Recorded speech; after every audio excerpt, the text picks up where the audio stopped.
So we're headed over to the farm. We're going to talk with Aaron for a little bit, and while we're there, Mikey's going to be filming some content for some upcoming YouTube videos, and I might help him out with that and or be a part of some of those videos. It's been a while since I've gotten out there with Mikey. It's been a couple weeks since we've done something like that, so it'd be nice to get out there and make some content together. Also, I know he's preparing for a upcoming instructor class he's going to be taking, so I might be working with him a little bit to prepare him for that. But let's go in here in the Exxon and get some breakfast before we hit the range.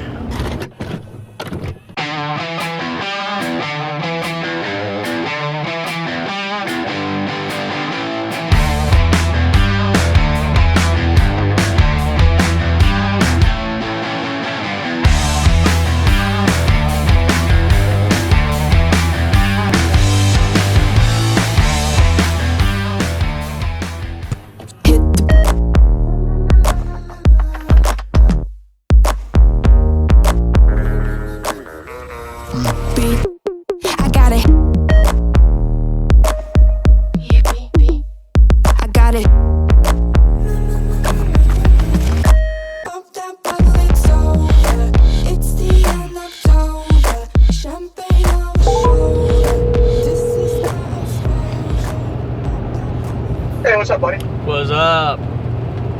Just on the road. I just got on 4 off of 5. Gotcha. What's the plan today? What do you got lined up for video development? So first is the 350 Legend. I want to get that done this week and out by this weekend. So that'll probably be like Monday's video. Yeah. And then, because it's time, right? Yeah, well, it would be actually great timing because I think opening season for that is either Friday or Saturday. I got the Target unboxing type thing I want to do, introducing this new Target. It's a small business owned, manufactured in the USA, this and that. It's got instant feedback. So unlike steel, you get instant feedback on a 3-inch disc. So you can see how accurate you are as well. So it's pretty cool. It's a nice little Target. So, all right, buddy, we'll see you out there. Yeah, bye.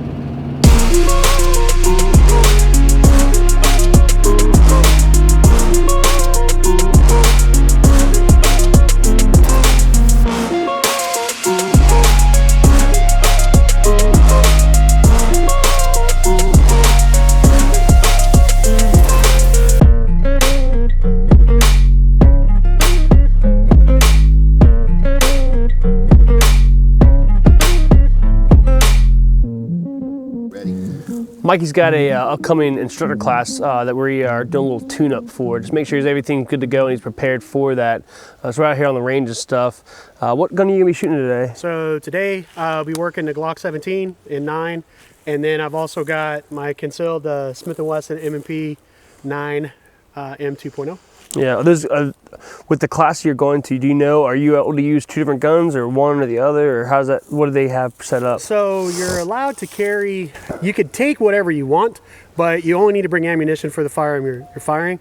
But the training itself is, the certifications will be on rifle, shotgun, revolver, and semi-automatic. So I'm bringing a whole bunch of stuff. Right. But what I want to do out here today, obviously, is get refined and then try to make sure I'm selecting the right firearm from our artillery here to have the best chance of success while we're out there. Yep. Now, I shot the 9 when Matt was down, the Smith & Wesson, and I wasn't quite where I needed to be out at 45 feet. Yeah. So I'm hoping the Glock 17 with the longer sight access will help me get a little bit more accurate. Now, that gun's great for 2 arms distances or whatever, where it's just point and shoot, but I need to get something that I could stretch out. What do you think about that gun now? Because you've had it for what, 2-3 weeks and carrying it that entire time. What do you think about it so far? Comfort-wise, I mean, it's comfortable, right? I don't notice it. I've carried it open and concealed in a few different positions.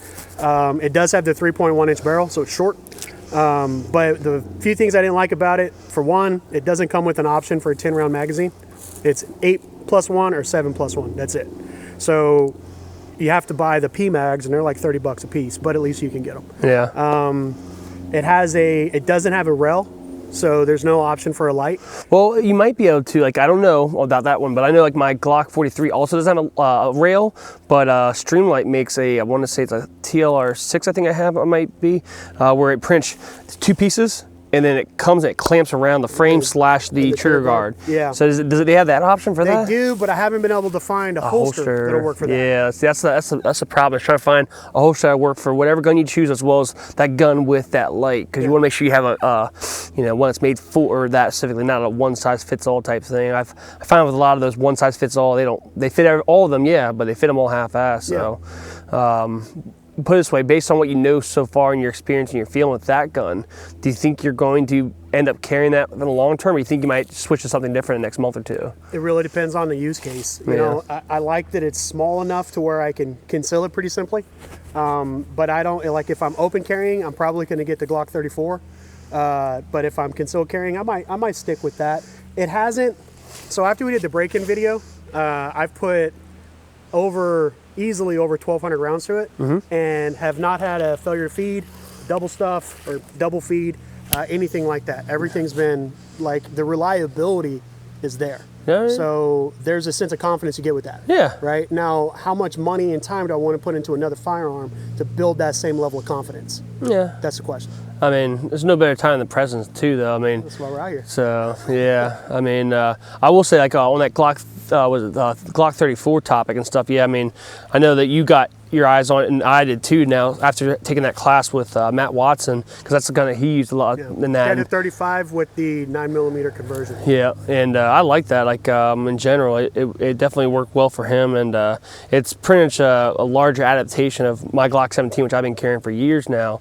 And obviously, it's a large gun. It's not concealable, really. But at the same time, too, I don't conceal carry anyway. Not that I'm against it, or not that I'm an advocate for open carry, but as a lot of people might know if you follow our page and you've been to any of the classes and stuff, the reason why I open carry is because advertisement for the services that we do in a state that's not so friendly to firearms. So carrying a Glock 40, carrying a Glock 34 wouldn't be too far of a stretch or a jump from what I'm already currently doing. Plus, it gives me an excuse to buy another gun. So. Or you can just take the slide and barrel and put it on your Glock 17 because it's the same frame. Yeah, no, that's absolutely true. Especially and stuff. If you already have a trigger job on yeah, that's absolutely true and stuff. But I'd rather just buy a full outright gun and stuff, because then I got a random frame and stuff that's just laying around and stuff. And yeah, because like I need all the Glock 17s that we can anyway for the classes and stuff, because that's what we use the Glock 17s and the Glock 44s for the disassembly reassembly portion and stuff. So if I can just buy a whole nother gun and stuff, that's my carry gun, and then I add another 17 to the lineup for the disassembly reassembly cleaning part. That would make my life easier. So the reason I'm thinking about getting a Glock 34 is I want to do more competitive shooting. Yeah. And the Glock 34 has an additional 0.8 of an inch longer barrel, but the sights are about an inch further down. So it really lengthens your sight axis. Yep. Right. And then it's also got the trigger is a pound less on that than it is on the Glock 17. So yeah, that's what I'm in it for. Yeah. I want to start doing some of like some of the competition shoots. Oh yeah, absolutely. But right now, I just need to be, so the certification, hopefully we could talk about that soon, right? And start offering some more stuff to the PTP guys. But I have to qualify out to 45 feet, which doesn't seem like a far, but everything's got to be in a 7-inch circle. Exactly. Right? And I've got to be 80% or better. So there's no requal. You either got it or you don't. Oh yeah. Because it's an instructor course. Oh yeah. So I want to make sure I'm first time go. Yep, exactly. Well, cool. Well, let's get out here and get this going and get you on point. Make sure you're good. I came from the mud. There's dirt on my hands. Strong like a tree. There's roots where I stand. Oh, I've been running from the law. Hope they won't shoot me down soon.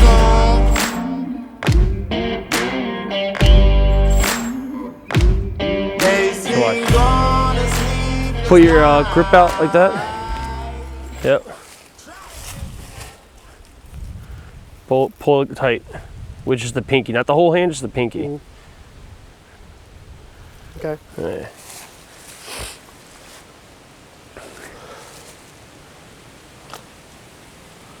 Nice firm grip. extra squeeze with the pinkies itself. And then slowly pull the trigger. Good.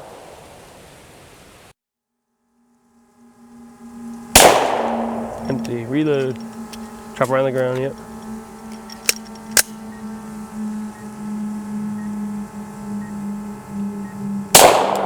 All right, new sight picture. All right, T-box, you see the T-box? Yeah.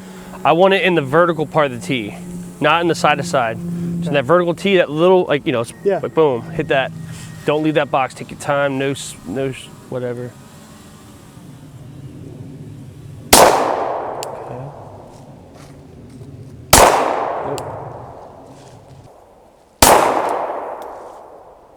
Not bad. 4 hits on the bottom 7.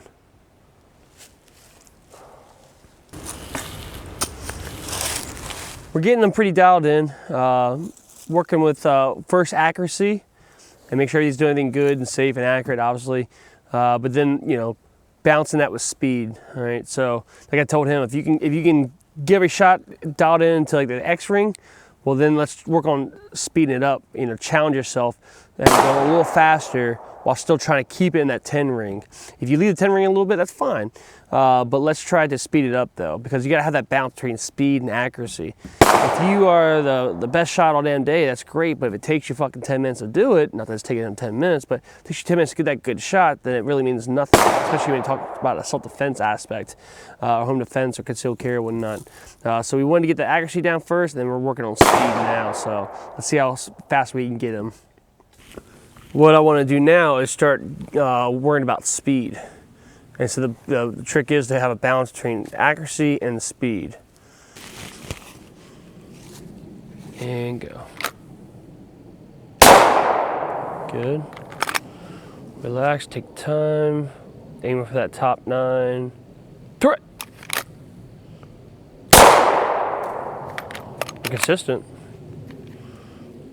Throw it!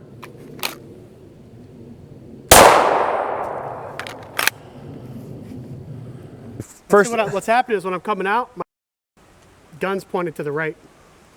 So then coming out, it's like way over there. Yep. Then do some drawing. Do some like just drawing and practice your draw. Not so much the draw, and in your draw, practice side alignment, side picture. No shooting at all. Right. So just, like I was doing, like you told me to do it for like 20 minutes almost. Not 20 minutes, but about a solid 10 minutes earlier.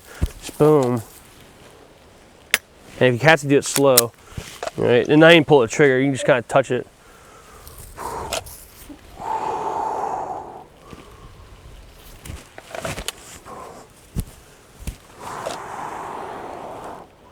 Yeah, practice aligning those sights to your eye as you're pressing out. If you need to, you can go slow. Boom, boom, boom, boom.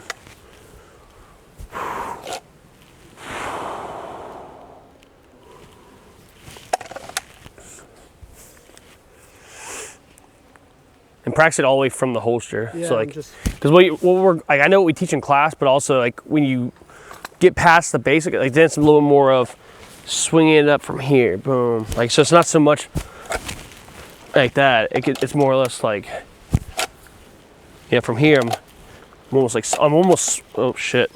I'm almost swinging it up, you know. Kind of like Matt said and stuff. Yeah. I think what he said more or less is it's not, you know, like he said, it's not like what I really teach in the basic class. It's more or less from, you know, quickest way from point B to A is, you know, more or less straight across. Boom, boom. Again, you don't have to go fast. Take it slow and master it slow, and then start speeding up a little bit. You know, if you can get them on the X ring every time, then go. You know, challenge yourself, go a little faster and stuff, so that you can, you're breaking it out. So I marked it off 3, 6, 9, 15, and 20 yards. 20 yards is 60 feet. The standard you guys have is what, 45 feet? So, and then we got a smaller target we're aiming for than what the standard that they have, that instructor classes. So, you know, I want you to train to that higher standard and meet and exceed that higher standard, so that you can definitely meet, if not exceed, that minimum standard. And goal is not to just have you pass that class, but try to have you be the best in that fucking class. That'd be nice. That's what it's all about. I want to get there, man. That next level shit. We're not about meeting the standard. We create the standard.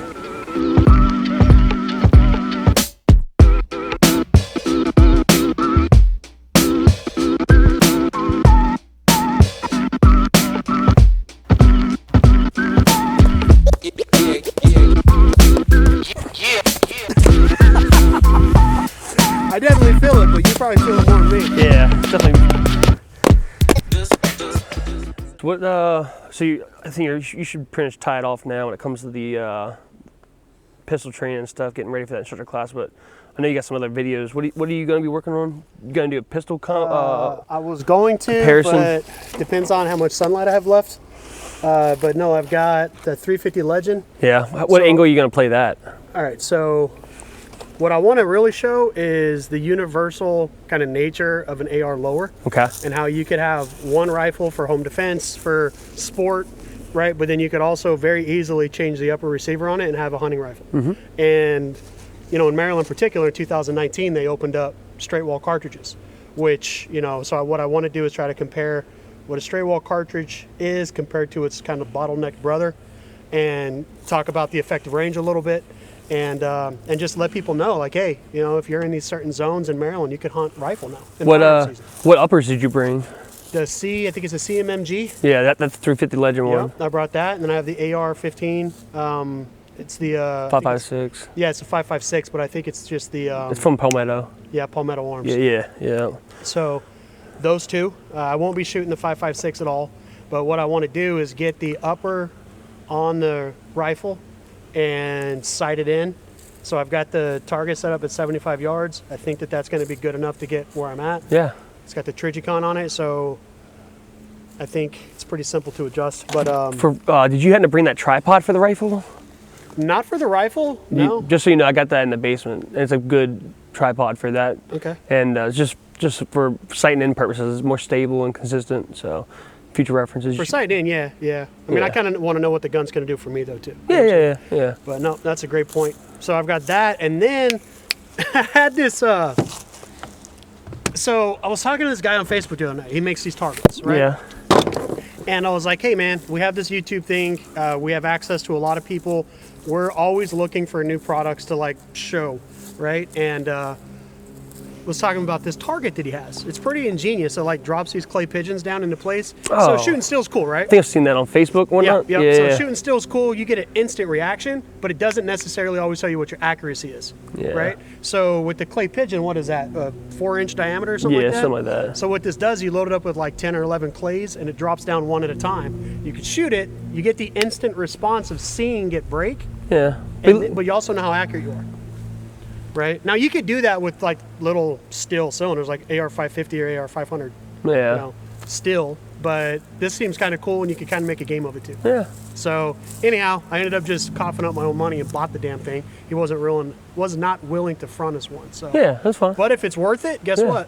I'll probably buy one for my daughter. But if it's shit, yeah, everybody's gonna know. Yeah. I promise you that. Oh yeah. You know what I'm saying? That's the way it works. Yeah, exactly. You know, Cool. not that we say something's good when it's not, but I'm going to be a hell of a lot more rigid with something I put my own money on. Oh yeah, absolutely. Yep, money talks. So that's it. The 350 Legend, I want to walk through that, talk about hunting season, talk about straight wall cartridges, what's available out there, what the effective range is, and then maybe compare that with the some of the other straight wall cartridges that are out there, get the clay pigeon target set up, and get myself ready because I'll be coming back out tomorrow to do more pistol training. I know you're busy with work and shit. Do you got what you're caught? Are you going to be able to take that 350 Legend out hunting and show people the terminal ballistics of the 350 Legend? Maybe. Yeah. Yeah, maybe. If not, I'm going to get Derek to take it out. Okay. All right. That'd be good. Yeah. All right. Cool. And then tomorrow, maybe we'll do the pistol competition and see who wins out between. Yeah, we bust a dueling tree out. Do what? That dueling tree we have in there, we bust that out and compete against each other. Yeah, we can try that. Yeah, get that on video. So that's what I have coming up. All right. Yeah. Most important thing I have coming up is tomorrow, get to brine that turkey. Yes, sir. Yeah. All right. Well, I'm gonna slide on out of here. We're gonna go hit the road. I gotta make some phone calls, call some clients back and shit, and try to get some stuff going. So, all right, boss. See y'all on out of here. Yeah, man. Take care. Yep.